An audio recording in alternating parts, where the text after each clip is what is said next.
పశ్చిమాసియాలో ఘర్షణల నేపథ్యంలో క్రూడ్ మరియు పెట్రోలియం ఆయిల్ ప్రైజెస్ బాగా పెరిగిపోతున్న విషయం మనందరికి తెలిసిందే. అయితే భారతదేశంలో మాత్రం మనకి 60 రోజులకు సరిపడా crude and petroleum products stock ఉందని చెప్పి కూడా మన పెట్రోలియం సెక్రటరీ నీరజ్ మిట్టల్ గారు రీసెంట్గా చెప్పుకొచ్చారనమాట. యాక్చువల్లీ ఇంటర్నేషనల్ ఎనర్జీ ఏజెన్సీ ప్రకారం 90 డేస్ సరిపడా స్టాక్స్ మెయింటైన్ చేయాలి. భారతదేశం మోర్ దాన్ 60 డేస్ సరిపడా స్టాక్స్ ఉన్నాయి. మనకి అసలు ఏ ప్రాబ్లం లేదనమాట. ఇక్కడ అంటే మన దేశంలో ఎల్పిజి రిజర్వ్స్ కూడా దాదాపు 40 రోజులు సరిపడా ఉన్నాయన్నమాట. దీంతో పాటు ప్రభుత్వం డొమెస్టిక్గా అంటే స్వదేశంగా కూడా ఎల్పిజి ప్రొడక్షన్ పెంచడానికి ట్రై చేస్తుందన్నమాట. ఇంత ముందు వరకు కూడా మనం 30,000 టన్స్ ఆఫ్ ఎల్పిజి ప్రొడ్యూస్ చేసేవాళ్ళం. ఇప్పుడు దాన్ని పెంచేసామన్నమాట. దాదాపు 50,000 టన్స్ ఎల్పిజి ప్రొడక్షన్ అనేది మన దేశంలో జరుగుతుందన్నమాట. వీటన్నిటితో పాటు పెట్రోలియం, డీజిల్ వీటన్నిటిని పొదుపుగా వాడుకోవాలని చెప్పి కూడా మన గవర్నమెంట్ చెప్తోంది.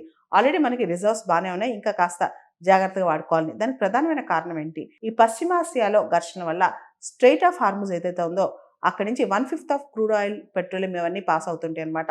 ఈ స్ట్రెయిట్ ఆఫ్ హార్ముజ్ మూసేయటం వల్ల చాలా వరకు కూడా రూట్స్ మార్చాల్సి వస్తుంది.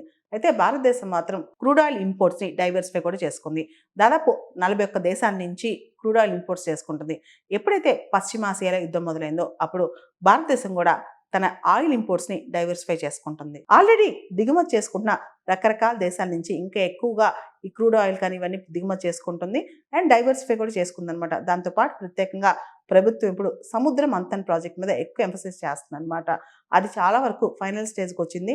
సముద్ర మంథన్ అంటే డీప్ సీ ఎక్స్ప్లోరేషన్. డీప్ సీలో ఉన్న ఆయిల్, న్యాచురల్ గ్యాస్, మినరల్స్ వీటి ఎక్స్ప్లోరేషన్ ప్రోగ్రామ్ అనమాట.